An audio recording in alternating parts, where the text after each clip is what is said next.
Good morning. Good morning.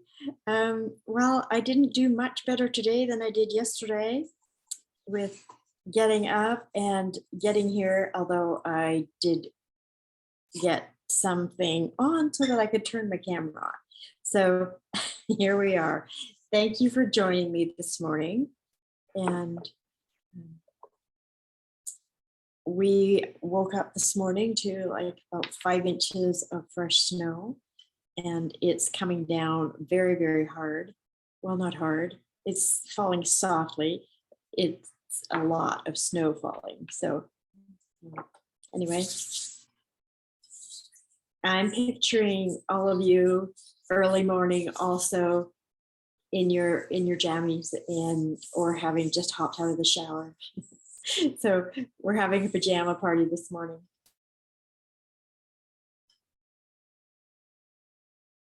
Oh, rose oil. I needed that this morning.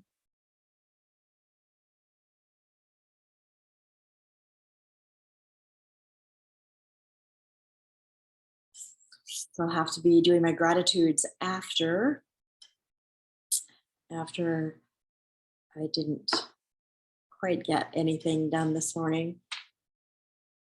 Oh my goodness. I hope that you're enjoying these two oils together as much as I love them together. Northern Lights Black Spruce.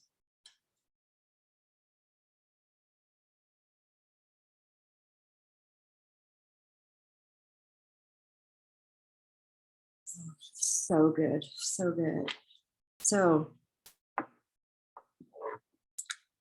this whole thing, and my book is exactly where it was yesterday.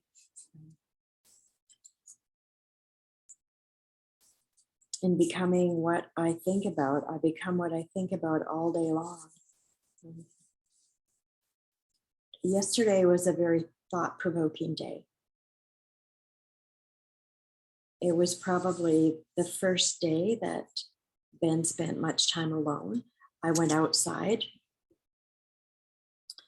and I did some yard work. I dug potatoes and carrots and onions and parsnips and brought them all in. So I had a nice little bit of harvest done. I didn't get it all done, but I got quite a bit done. And kept coming in to check on Ben. And it was the first time basically that he's been alone. And so I was having a lot of thoughts in regards to that, and I could tell that he was not enjoying it. And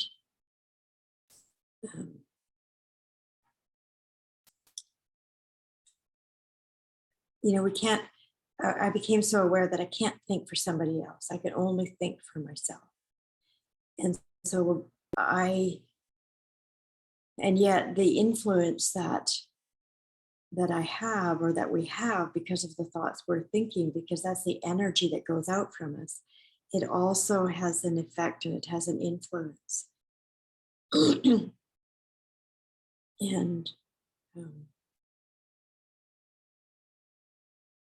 I became aware, so much more aware of my responsibility, that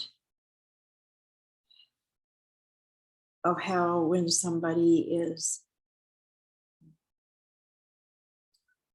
what can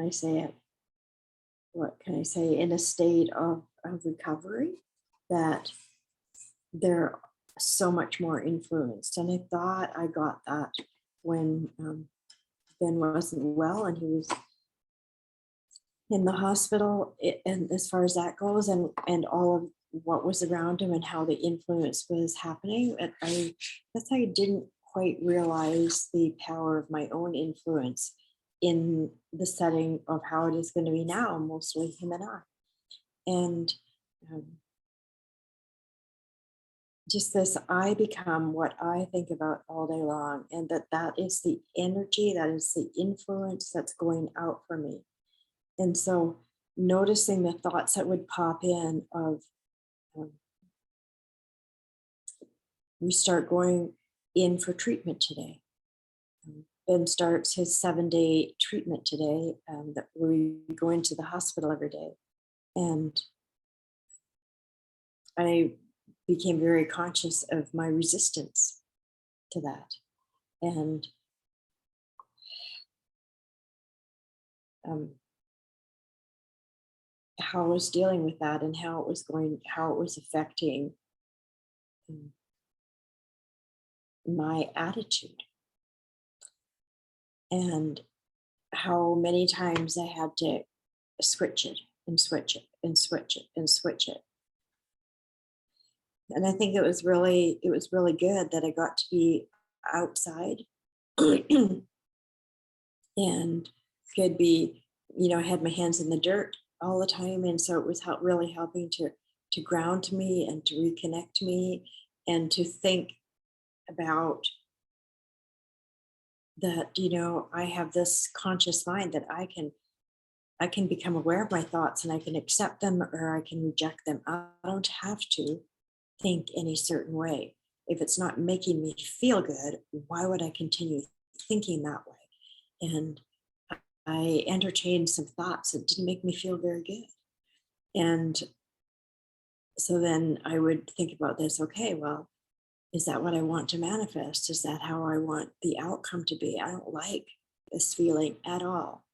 And so then I would, I'd go and dig. I transplanted out quite a few plants as well. And just being grounded and and connected with the earth and thinking about becoming aware of the thoughts and what they were producing and realizing that I have a choice, I can think anything I want to think.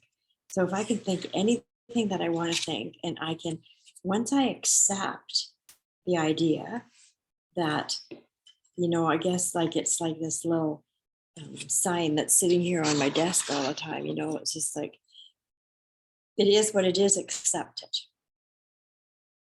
It will either control you or you will control it. And so once I accept it, then I get to choose. I can either accept or reject, or I can create. And I can create any thought that I want to think. And then let that be the predominant thought. And so it was a good practice. And, it's so interesting how, when the days are good and you just go along and everything is kosher, that word we use, kosher, and there's no real challenges, or we might have such a kind of a life where we think that,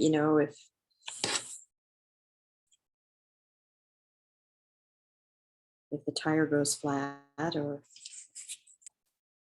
or something that's smaller and of little consequence in in the big aspect of life, that those are big things until something really big comes along, and then we don't know how to handle it. And so this way of thinking, this way of becoming aware, this way of consciously understanding what our thoughts are and knowing how that we can choose them, or that we can change them, we can replace them. This is one of the most important things, that this becomes a habit, it becomes a practice, it becomes something that's consistent, that it's conscious, that I know in the past that I would have had thoughts like I had about resisting this whole treatment, and even questioning why all this has happened, and like if it was me, I'd just be going natural, and how I could have all these thoughts pop up and allow that to consume me.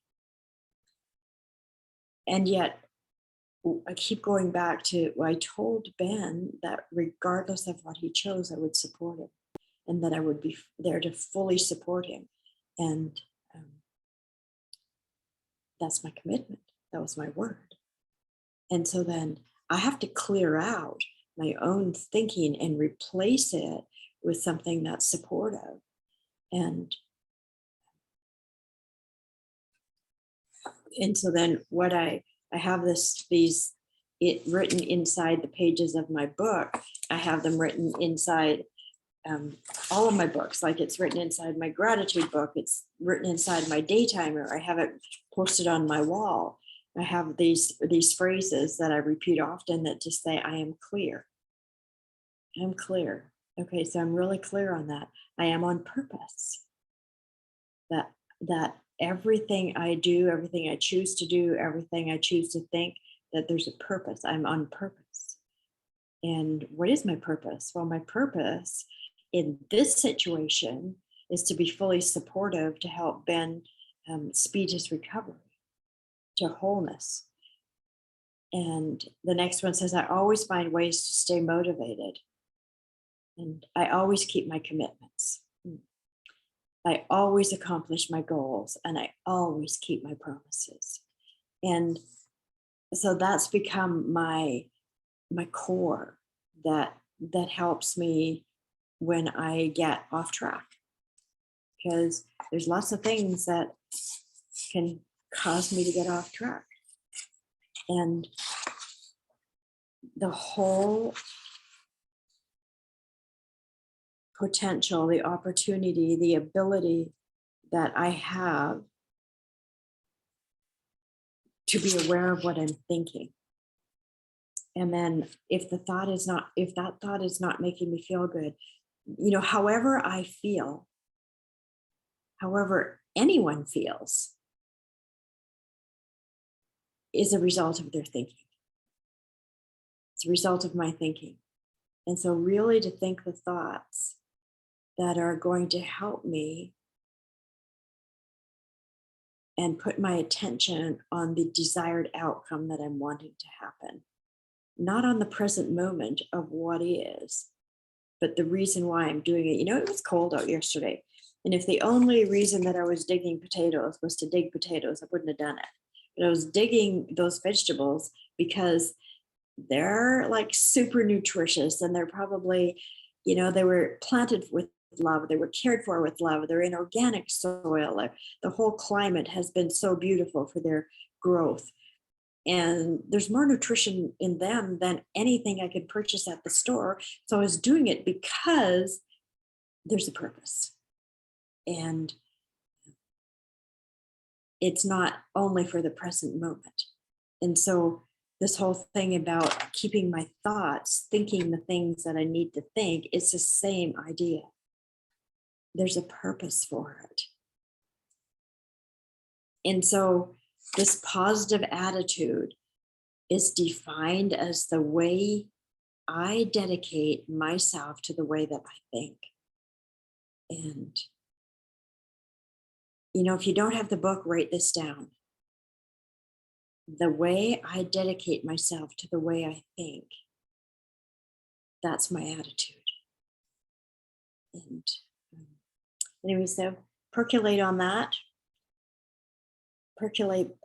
for the day, and we'll see you tomorrow. Have an amazing day. Thank you so much for joining me, and bye for now.